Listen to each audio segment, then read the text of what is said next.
নমস্কার বন্ধুরা, আমার চ্যানেলে আপনাদের সবাইকে স্বাগত।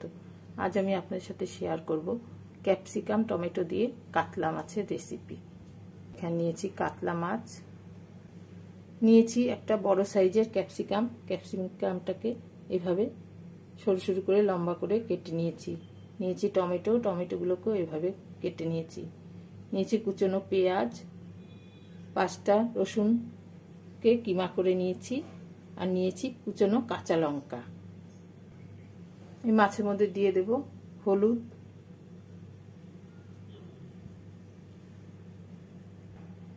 দেব স্বাদ মতো নুন, হাফ টিস্পুন কাশ্মীরি লাল লঙ্কা গুঁড়ো, 2 টেবিল চামচ সর্ষের তেল,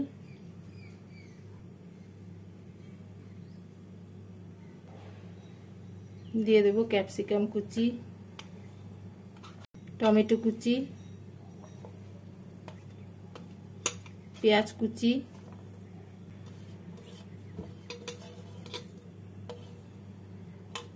কাঁচা লঙ্কা কুচি,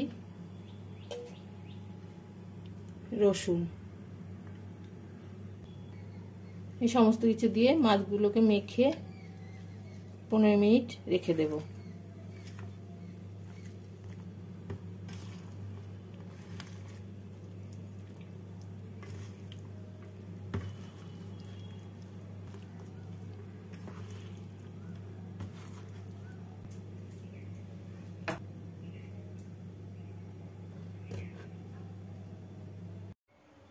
এবার একটা ফ্রাই প্যান বসিয়ে ফ্রাই প্যানের মধ্যে দিয়ে দেবো হাফ টেবিল চামচ সর্ষের তেল।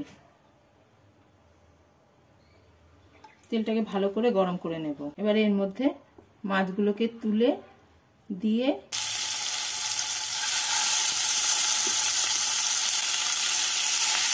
এই সময় গ্যাসটাকে মিডিয়াম টু লো ফ্লেমে রেখে মাছগুলোকে এপিট ওপিট করে ভেজে নেব।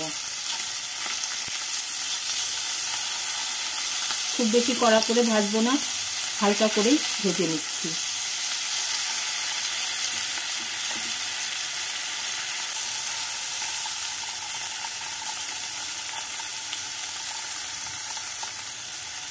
মাছগুলো দুদিকেই একই রকম করে ভেজে নিয়েছি। এবার এর মধ্যে এই সমস্ত মশলাটাকে দিয়ে দেব।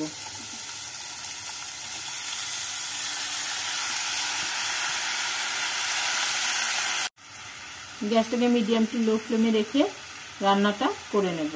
এবার এর মধ্যে অল্প জল দিয়ে দেব, একটু নেড়ে দেব।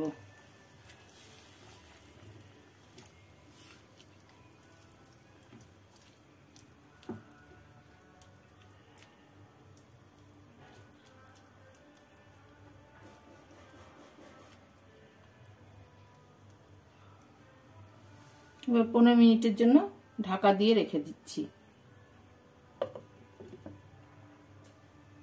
এইভাবে ঢাকা দিয়ে রেখে দিলে আস্তে আস্তে মাছটাও সেদ্ধ হয়ে যাবে আর মাছটাও রান্না হয়ে যাবে। মাঝখানে একবার ঢাকা খুলে মাছগুলোকে উল্টে দিচ্ছি।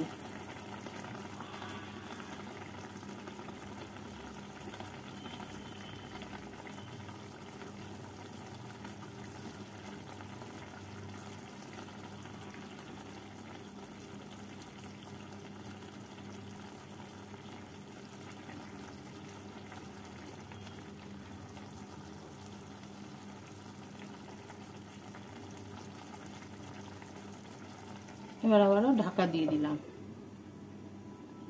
মাছটা রান্না হয়ে গেছে। এবার ঢাকা খুলে এর উপরে দিয়ে দিব কুচনো পেঁয়াজ পাতা।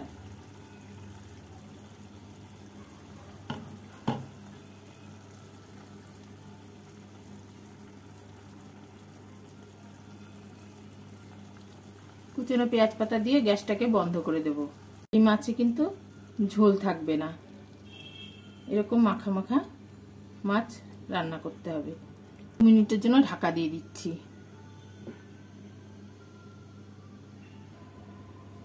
2 মিনিট পর ঢাকা খুলে নামিয়ে নিলেই তৈরি হয়ে যাবে ক্যাপসিকাম টমেটো দিয়ে কাতলা মাছ। এইভাবে আপনারা রুই মাছ, তেলাপিয়া মাছও রান্না করতে পারেন। এই মাছে বেশি ঝোল রাখবেন না, তাহলে কিন্তু খেতে ভালো লাগবে না। আর এইভাবে মাছ রান্না করে একবার খেয়ে দেখবেন, এর গন্ধটাও খুব সুন্দর হয় আর খেতেও বেশ ভালো লাগে।